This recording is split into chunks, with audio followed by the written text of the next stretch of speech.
বিজেপিয়ে প্ৰমোদৰ লগতো বন্ধুতা থকাৰ পিছতো হাগ্ৰামাৰ লগত বাৰে বাৰে কিয় বন্ধুতাৰ আলোচনা বহে হেমন্ত বিশ্ব শৰ্মাই। প্ৰমোদৰ লগত বিজেপিৰ বন্ধু তথাপিও হাগ্ৰামাৰ লগত আলোচনা কৰি প্ৰমোদৰ বিৰুদ্ধে যুঁজিবলৈ গোসাইগাঁও বিপিএফক প্ৰাৰ্থী দিবলৈ হাগ্ৰামাক কিয় অনুমতি দিছে। ইমানুল মুছাহাৰীয়ে বিজেপিৰ সদস্য হৈও প্ৰমোদৰ লগত যুঁজিবলৈ তামুলপুৰ সমষ্টিৰ প্ৰাৰ্থী হোৱাটো বিজেপি আৰু UPPL মিত্ৰতাক অপমান কৰিছে। সেইটো দেখা পাওঁতে ইমানুল মুছাহাৰীক বিজেপিয়ে কিয় বিজেপি পাৰ্টিৰ পৰা বহিষ্কাৰ কৰা নাই।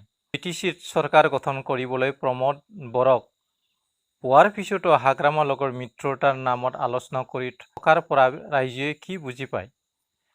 সেই ডাবল ষ্টেণ্ডাৰ্ড হোৱা নাই জানো? বিজেপিয়ে হাগ্ৰামা আৰু প্ৰমোদৰ দুই পৰস্পৰ বিৰোধী নেতাক ধৰি ৰাখি পুতলাৰ নিচিনাকৈ হাতৰ আঙুলিত নচাই থকা নাই জানো? বিজেপিয়ে হাগ্ৰামাকো ওপৰে উঠিবলৈ নিদিয়ে আৰু প্ৰমোদকো শান্তি নিদিয়ে। এইটো দেখা পায়ো বড়ো নেতাসকলে নিজৰ মাজতে কাজিয়া কৰি থাকি বুৰ্বকতাৰ পৰিচয় দিয়া নাই জানো? বড়ো নেতাসকলে নিজৰ মাজত যদি একগোট হ'ব পাৰে তেনেহ'লে বিজেপিয়ে নিজে হাত দীঘল কৰি BTCৰ পিনে দৌৰি আহিব। এই কথা BTCৰ বড়ো নেতাসকলে বুজি পোৱা উচিত।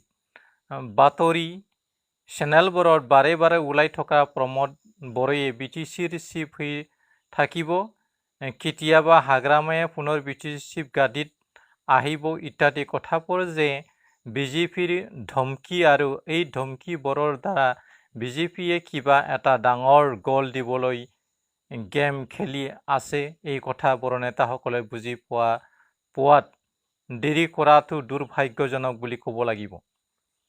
BTCৰ দুই পৰস্পৰ বিৰোধী বড়ো নেতাক ব্যৱহাৰ কৰি বিজেপিয়ে নিজে ছিংগল লাৰ্জেষ্ট পাৰ্টি হ'বলৈ কৌশল কৰি আছে। এই কথা বড়ো নেতাসকলে বুজি নাপালে কিয়? বিজেপিয়ে নিজে সংখ্যাগৰিষ্ঠ হোৱাৰ পিছত দুই বড়ো নেতাক লাত মাৰিব, এই কথা বড়ো নেতাসকলে বুজি পোৱাটো উচিত। বিজেপিৰ টাৰ্গেট BTC দখল কৰা আৰু ৰাষ্ট্ৰীয় দল বিজেপিয়ে BTCক দখল কৰাৰ পিছত BTCৰ ৰিজনেল ভাৱধাৰা ইয়াত কোনো মূল্য নাথাকিব। এই কথা BTCৰ বড়ো নেতাসকলে বুজি পাব লাগিছিল। বিটিআৰৰ দফাবোৰ সফল কৰিবলৈ ৰিজনেল চিন্তাধাৰাৰ প্ৰয়োজন, কাৰণ দফাবোৰৰ ৰিজনেল চিন্তাধাৰাৰ লগতে সম্পৰ্ক আছে। গতিকে বিটিআৰক সম্পূৰ্ণ সফল কৰিবলৈ ৰিজনেল চিন্তাধাৰা থকা নেতাবোৰেহে সফল কৰিব পাৰিব।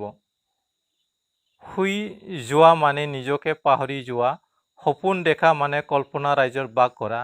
বড়ো নেতাসকলে ডাঙৰ হোৱাৰ সপোন দেখি নিজকে পাহৰি পেলাইছে।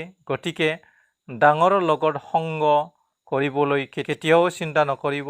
ডাঙৰ সদায় ডাঙৰে, তেওঁলোকে সৰু মূল্য নুবুজে। সৰুবোৰ একগোট হৈ যেতিয়া ডাঙৰ হ'ব তেতিয়া ডাঙৰে সৰুক দেখা পায় আৰু তাতে নিজৰ স্বাৰ্থৰ আগত ৰাখি বন্ধুতাৰ হাত মিলে। জীৱনত আটাইতকৈ বিশ্বাসঘাতকতা বৰ ডাঙৰৰ পৰাই হয়। গতিকে সৰুবোৰ জমা হৈ ডাঙৰ হোৱাৰ সপোন দেখিবা। ডাঙৰৰ দ্বাৰা ডাঙৰ হ'বলৈ বিচৰা মানে ৰাতিত সপোন দেখা, যিটো পোহৰ হোৱাৰ লগে লগে নাইকিয়া হৈ যায়। গতিকে BTCৰ নেতাবিলাকে বুজি পোৱাৰ সময় আহি পৰিছে। ধন্যবাদ।